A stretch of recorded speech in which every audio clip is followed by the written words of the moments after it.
Yohanes 14 ayat 15 sampai 21. Jemaat yang dikasihi Tuhan, tema kita hari ini kebangkitan Kristus menggenapi otoritas dan peran Allah Tritunggal. Apa tujuan hidup kekal kita? Mari kita buka Yohanes 17 ayat 3.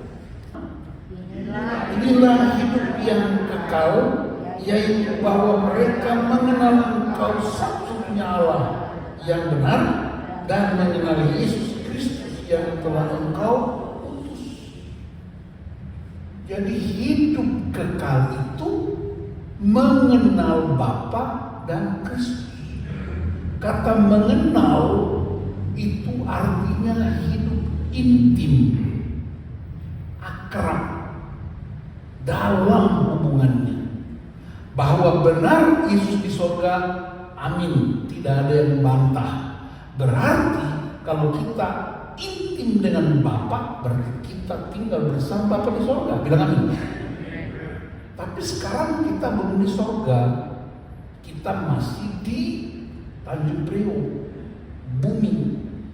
Maka Bapa kirim Yesus Kristus untuk menolong kita mengenal Bapa itu. Pembacaan kita adalah rangkaian urut-urutan Yohanes 14 ayat 1 sampai 14. Yesus bilang sama murid-murid, janganlah gelisah hati, percayalah kepadaku. Di rumah Bapakku banyak tempat tinggal. Aku akan datang menjemput kamu, dan kamu akan pergi kemana aku pergi. Lalu Thomas tanya gurunya, kami tidak tahu jalan ke situ. Lalu Yesus bikin penegasan, akulah jalan dan kebenaran dan hidup. Karena di otak Thomas itu bisa lewat tol, bisa lewat jalan setapak, bisa lewat jalan tikus. Karena jalan-jalan yang mereka tempuh. Tapi Yesus bilang, no, itu bukan jalan. Akulah jalan kepada Bapa. Akulah kebenaran menuju Bapa. Akulah hidup menurut Bapa. Berarti semua jalan, semua kebenaran, semua hidup di dunia nanti tidak ada yang bisa menjaminkan. Hari ini saya mau ajak kita untuk mengerti Tritunggal dari perspektif ini. Tritunggal sekarang menjadi perdebatan di berbagai tempat. Ada gereja tertentu yang justru ribut gara-gara pemahaman Tritunggal. Macam-macam metafora yang dipakai. Tapi hari ini saya nggak mengajar doktrin atau dogma. Saya hanya mau terangkan hubungan Bapa, Anak, dan Roh Kudus menurut Alkitab. Mari kita buka yang pertama, Kejadian pasal 1 ayat 1 sampai 3. Pada mulanya Allah menciptakan langit dan bumi. Siapa yang menciptakan langit dan bumi? Allah. Bumi belum berbentuk dan kosong, gelap gulita meliputi samudra raya, dan Roh Allah melayang-layang di atas permukaan air. Apa yang melayang-layang di atas permukaan air? Allah. Sekarang perhatikan ayat 3. Berfirmanlah Allah, jadilah terang. Siapakah firman itu? Yesus. Siapakah firman itu? Yesus. Yesus dong. Kan firman jadi manusia dan diam di antara kita. Yohanes pasal 1. Jadi Allah menciptakan Roh Allah mulai melayang-layang itu artinya sedang menyelidiki, memetakan bumi. Ketika Allah mengucapkan firman, terjadi perjumpaan. Firman dan Roh Kudus ketemu, jadilah terang. Jadi dari sejak awal pengertian Allah Tritunggal memulai segala sesuatu. Nah, sekarang kita lihat pembacaan kita Yohanes pasal 14. Bagaimana caranya kita mengerti hubungan Bapa, Anak, Roh Kudus, dan bagaimana cara supaya kita tetap di dalam kuasa Tritunggal. Yesus bilang begini, perhatikan ayat 12 Yohanes 14.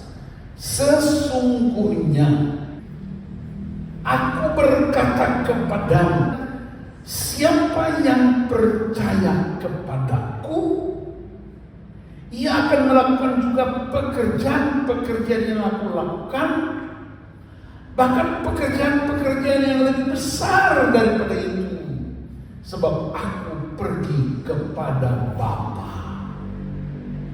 Kata pekerjaan-pekerjaan di terjemahan bahasa Inggris miracle, mujizat.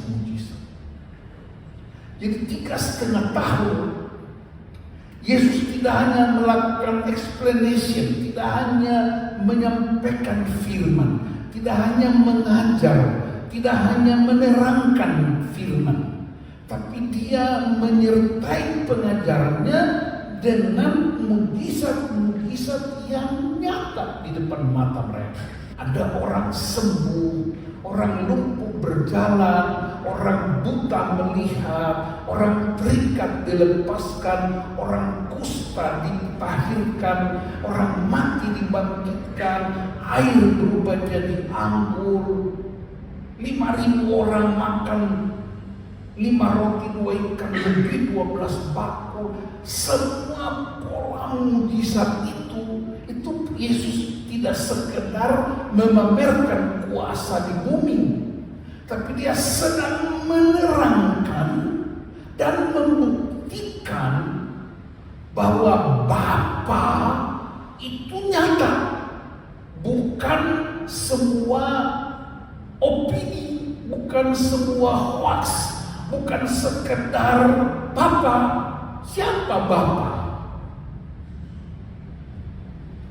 Kemudian Filipus penasaran, dia mewakili murid-murid.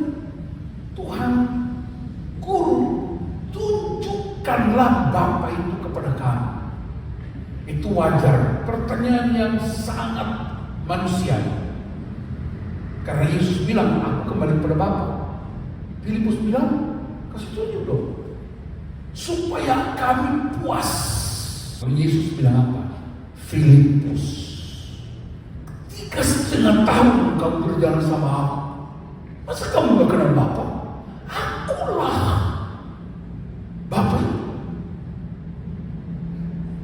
Orang tetap tidak mengerti. Lalu lihat ayat lain yang menerangkan bagaimana cara mengenal Bapa Sang Pencipta itu. Mari buka Yohanes 10 ayat 37 dan 38. Jikalau aku tidak melakukan pekerjaan-pekerjaan Bapakku, janganlah percaya kepadaku. Oh, ini kayak kampanye pilkada aja. Ayat 38. Tetapi jikalau aku melakukannya dan kamu tidak mau percaya kepadaku, percayalah akan pekerjaan-pekerjaan itu, supaya kamu mengetahui dan mengerti bahwa Bapa di dalam aku dan aku di dalam Bapa. Ternyata ada 2 cara Yesus memperkenalkan Bapa. Yang pertama, melakukan explanation, menerangkan, menjelaskan, mengajar. Tapi kalau itu bukan cukup, lihat dong mujizat-mujizat ini. Lihat dong air berubah jadi anggur. Lihat dong orang buta melihat, orang lumpuh berjalan, orang lapar makan berkelebihan, orang kusta sembuh, jalan di atas air, pegang mertu Petrus sembuh. Itu membuktikan Bapa itu hidup dan aku diutus Bapa untuk mengerjakan pekerjaan Bapa itu. Kalau kamu percaya kepadaku, kamu juga akan melakukan apa yang aku lakukan ini. Bahkan yang lebih besar dari yang aku lakukan. Kesannya kita punya kuasa lebih hebat dari Kristus. Tapi saya mau tunjukkan beberapa contoh apa yang dimaksudkan dengan yang lebih besar. Perhatikan, 3,5 tahun Yesus hanya berkeliling di wilayah Palestina, Israel. Mulai dari Nazaret sampai di Yerusalem. Putar-putar di situ aja. Berarti wilayah pelayanan Yesus, tanda kutip, terbatas. Kalau saudara yang pernah ke Israel, itu cuma dari Tangerang sampai di Bekasi, udah itu loh. Tapi Petrus masuk ke Roma, Filipus masuk ke Afrika, Thomas masuk ke India, Pendeta Nusriur masuk ke China,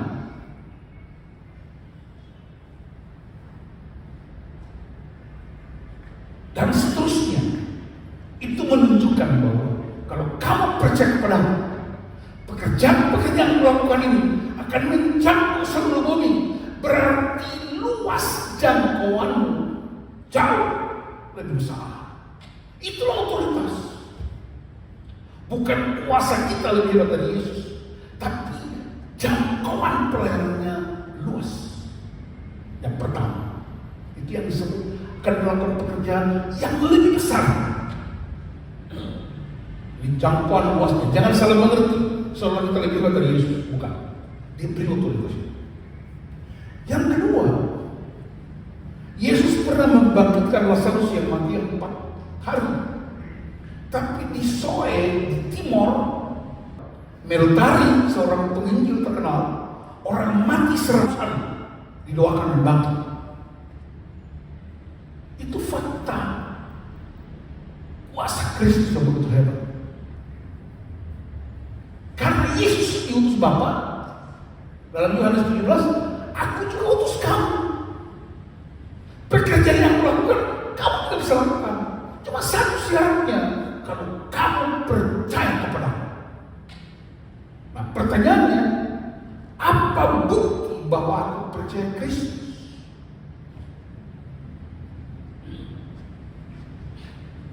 Pak Nelson itu salah satu pekerjaan profesionalnya ialah servis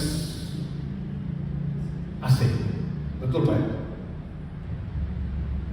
Pernah saya bukan undang, waktu saya bayar tapi dia nggak mau. Jangan mikir karena pendeta terus nggak bayar. Pak Nelson dan Martin dan ponakannya datang ke rumah kami untuk bersihkan AC sekalian ganti AC. Lalu Martin disuruh naik tangga. Saya perhatikan, sepertinya Martin kurang sempurna, mungkin karena baru.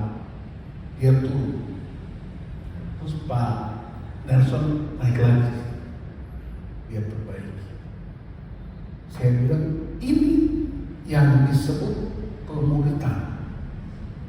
Dia tidak sekedar mengajarkan Martin pasang ini, tapi dia suruh Martin turun, lalu dia menaik untuk pasang dan suruh Martin lihat, bagaimana kamu pasang. Kamu perhatikan di sini cara pasang ini. Yesus ngajar murid-murid, kalau kamu mau kenal Bapa, kamu kenal Bapa itu, lihat aku. Dan semua yang kamu kerjakan, tanda Anda percaya ialah melakukan pekerjaan Bapa. Tapi bagaimanapun Pak Nelson tetap marah-marah juga, karena dia merasa pekerjaannya belum sempurna. Yesus marah dong murid-murid. Kami yang diomongin, degil sekali hatimu, lambat sekali. Itu Yesus yang bilang secara pribadi untuk menunjukkan ini serius ini. Semua yang kita bersihkan itu akan menunjukkan kualitas kita. Orang bayar kita, maka kita mesti kerjakan dengan benar supaya kita terus akan dihormati pekerjaan kita, dan tidak mungkin mereka pergi kepada pelanggan yang lain atau pekerjaan lain. Itu kan seorang profesional. Supaya kamu tak bergeser kepada orang lain, karena ada jalan lain, ada kebenaran lain, ada hidup yang lain. Maka sungguh-sungguh kamu kerjakan ini supaya orang tidak bergeser, tidak pindah jalan, tidak pindah kebenaran, tetap fokus pada pekerjaan Bapa ini. Jadi itu cara Yesus memperkenalkan Bapa. Kemudian Yesus bilang, aku akan balik kepada Bapa. Dan kamu lanjutkan.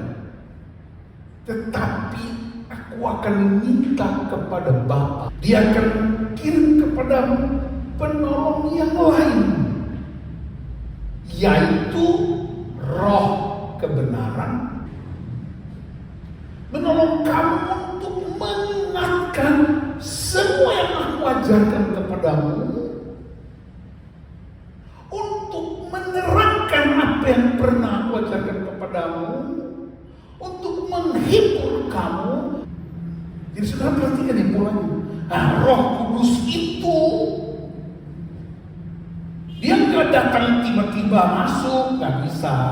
Roh Kudus itu seorang pribadi. Dia bukan barang, tapi dia pribadi Allah yang akan menghibur kamu waktu kamu sedih, yang akan mengingatkan kamu waktu kamu lupa, yang akan mengajarkan kamu supaya kamu tetap konsisten dengan kebenaran firman Allah. Jadi orang mau kutip Alkitab kayak apa, you mau head khotbah seperti apapun, tapi tanpa Roh Kudus, nanti. Karena Roh Kudus itulah kuasa yang tidak kelihatan tapi berdampak. Ingat kejadian 1 tadi, Roh Allah melayang-melayang di atas permukaan air. Itu kayak ada penyelidikan, ada pemetaan. Lihat, dia belum bekerja, masih melayang-layang. Waktu Allah mengucapkan firman, terang. Berarti Anda gak bisa bikin apa-apa untuk mengubah segala sesuatu kalau tidak ada firman. Yohanes 1, firman itu menjadi manusia dan diam di antara kita. Tapi Yesus bilang, aku sudah kembali kepada Bapa. Physically aku balik, tapi firmanku tetap. Tapi karena firman ini tidak bisa kelihatan, maka Roh Kudus akan diberikan untuk mengingatkan kamu siapa aku, siapa Bapa, melalui kebenaran-kebenaran yang tidak pernah berubah sepanjang masa.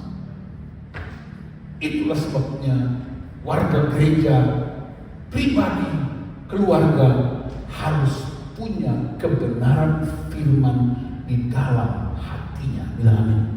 Mazmur 51 ayat 8. Sesungguhnya engkau berkenan akan kebenaran dalam batin, dan dengan diam-diam engkau memberitahukan hikmat kepada. Perhatikan, kalau di negara-negara yang bermusim salju, maka semua orang wajib menyiapkan persediaan makanan untuk musim salju. Karena kalau salju turun, seluruh daratan tertutup salju. Orang tidak mungkin pergi ke sawah ladang, binatang-binatang gak mungkin makan rumput karena tertutup. Maka semuanya dipersiapkan. Saya pernah lihat itu. Jadi rumput-rumput itu dipotong lalu ditaruh di gudang-gudang penyimpanan, dipersiapkan selama musim salju 3 bulan. Lalu tiap hari mereka kasih makan hewan-hewan ternak. Sama, ibu-ibu atau bapak-bapak siapkan makanan kaleng, ada yang taruh di bambu-bambu, mereka taruh di freezernya, di kulkasnya untuk selama 3 bulan musim salju. Nah, begitu jam menjelang makan, ibu-ibu tinggal ambil buka masak. Dan itu persediaan 3 bulan. Ini sama, saudara siapkan aja hati kita seluas alam raya ini. Maka masuk. Tidak perlu saudara mengerti atau tidak. Kasih masuk aja.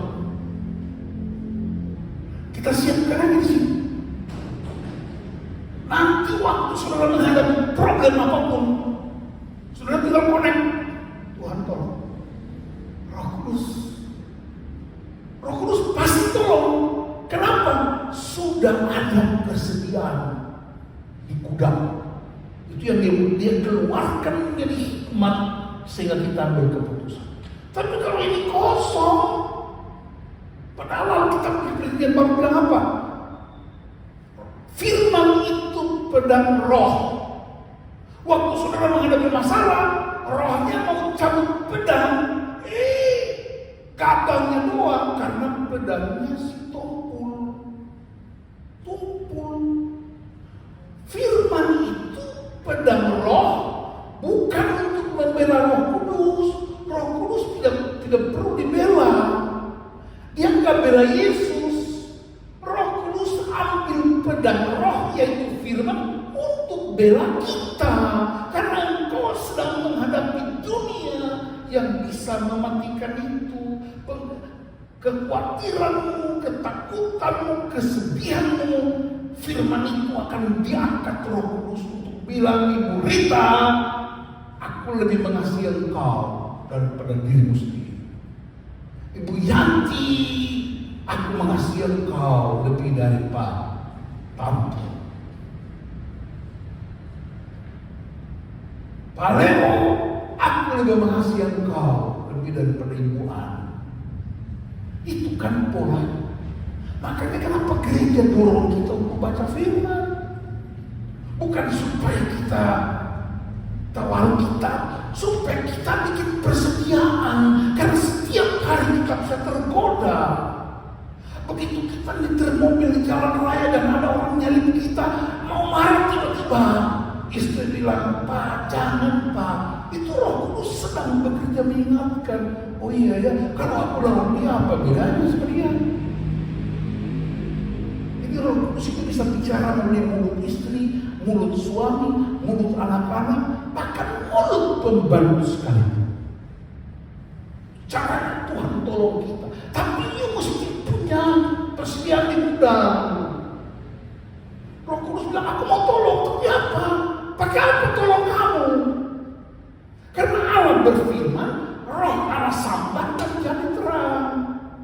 Firmannya sudah ada, tapi tidak di sini, di belakang kepala, makanya lupa. Roh Kudus mau kerja, tapi tumpulin di padangnya. Aku mau bikin apa?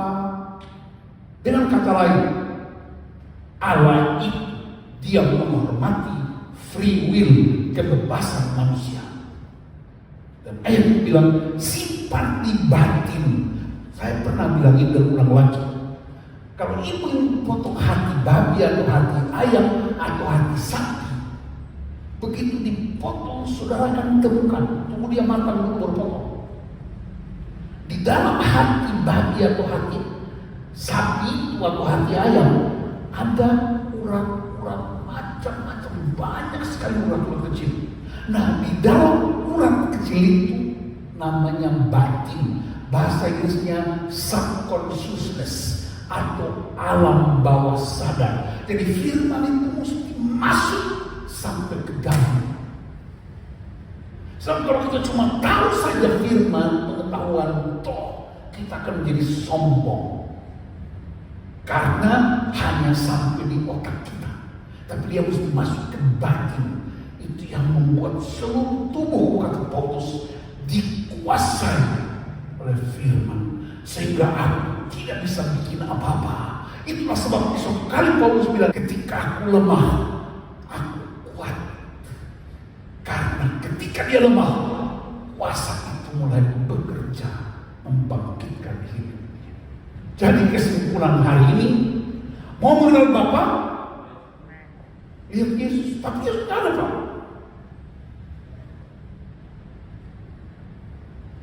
Tiap hari baca kita, makanan kita, kebutuhan pokok kita, terakhir kesaksian. Sebuah penyakit yang sangat mematikan, sejenis di Afrika itu namanya Ebola. Ada sebuah kota kecil di pantai Skandinavia, pulau kecil, diserang penyakit sejenis Ebola, tapi bukan Ebola, dan orang mati paling banyak. Tim WHO, kesehatan PBB, kirim utusan, mati juga. Kirim tim yang kedua, kerjasama dengan beberapa negara maju, dan ternyata mereka temukan virus ini sangat mematikan tanpa kelihatan. Perintahnya cuma satu, seluruh warga harus dievakuasi. Tim PBB dan beberapa negara ini dimuat di CNN, berita CNN kira-kira 25 tahun lalu.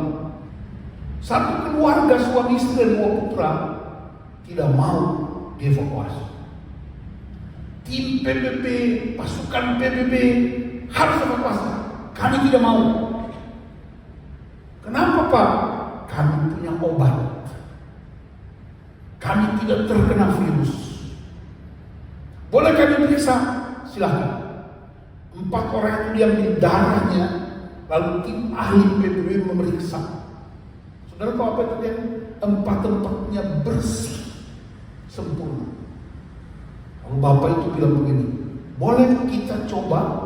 Saya minta darah kami dicampurkan ke darah orang yang kena virus.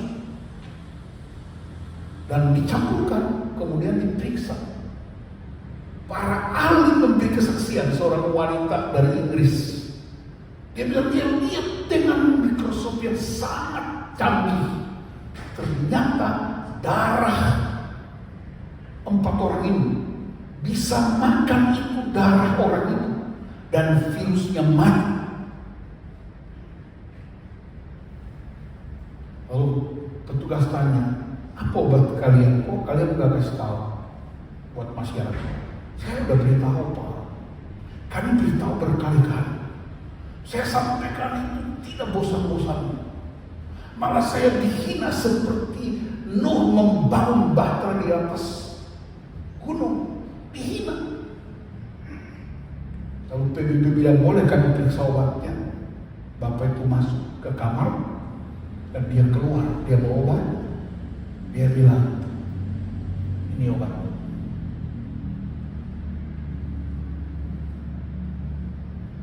Semua orang terpana. Firman Allah ketika dia masuk berkuasa, tidak ada satupun virus yang bisa mengalahkannya. Bahkan dia bisa bekerja menyembuhkan. Terjadilah penginjilan besar-besaran dan banyak orang mulai. Saudara pernah dengar istilah itu? Semua orang lakukan yang disebut back to the Bible. Berlangsung lama, orang mulai cinta firman Tuhan. Begitu banyak kecanggihan-kecanggihan, orang mulai tidak lagi kepada Alkitab. Terjadilah berbagai macam bencana, pemberontakan, perangan, tersuku, lain-lain. Kenapa? Karena kami para pendeta ini, Bapak ini ternyata dia seorang evangelis. Kami para pendeta, kami para penginjil hanya sampaikan kebenaran, tapi kami bukanlah kebenaran. Maka kalian harus berpegang teguh pada Kristus yang adalah kebenaran. Bagaimana caranya? Firman Allah adalah pedang roh. Jadi kebangkitan Kristus bukan sekedar sebuah euforia gereja bahwa dia bangkit dan mengalahkan orang Farisi dan para pemimpin politik. Tapi kebangkitan Kristus menolong kita untuk mengerti bahwa Allah Tritunggal, Allah yang menciptakan, Yesus yang berangkat menjadi juru selamat, Roh Kudus yang menjadi penghibur, dia bekerja melalui firman Tuhan 24 jam satu hari supaya kita terus tetap dalam sikap menghormati Tuhan. Itulah sebabnya dia berkata, aku sediakan tempat dan aku akan datang kembali menjemput kamu. Pergi ke tempat aku bersama Bapa. Yesus dan Bapa ngapain? Hidup. Dan Roh Kudus ngapain? Hidup dalam kuasa kemuliaan. Maka ketika kita ada dalam firman-Nya, kita juga ada di dalam Dia dan Dia ada di dalam kita. Tuhan Yesus memberkati.